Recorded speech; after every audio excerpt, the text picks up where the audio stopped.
Welcome to Burlap Teachers. Enjoy the video. In this video, I will explain how to make a grid.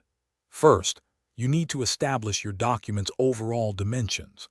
Consider the final output size, whether it's for print or digital. A standard web page might be 1,280 pixels wide, while a print document could be 8.5 by 11 inches. This foundational step ensures your grid fits perfectly within your canvas, providing a solid base for all subsequent design decisions. Next, define your columns and the spaces between them, known as gutters.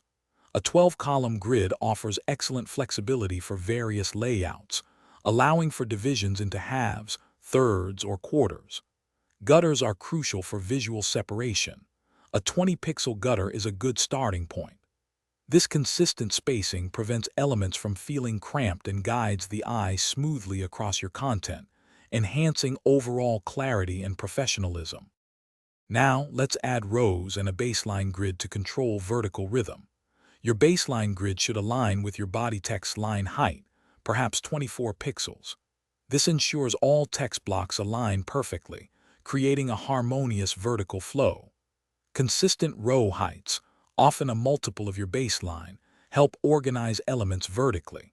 This meticulous attention to both horizontal and vertical alignment results in a highly structured and visually pleasing design. Finally, define your page margins to create essential breathing room around your content. A margin of 50 pixels on all sides is a common practice, but adjust as needed.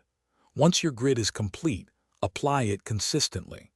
Remember, the grid is a powerful tool to guide your design, not to restrict creativity. It provides a framework for balance and order, allowing your content to shine with clarity and precision. Thanks for watching. Consider subscribing if this video helped you.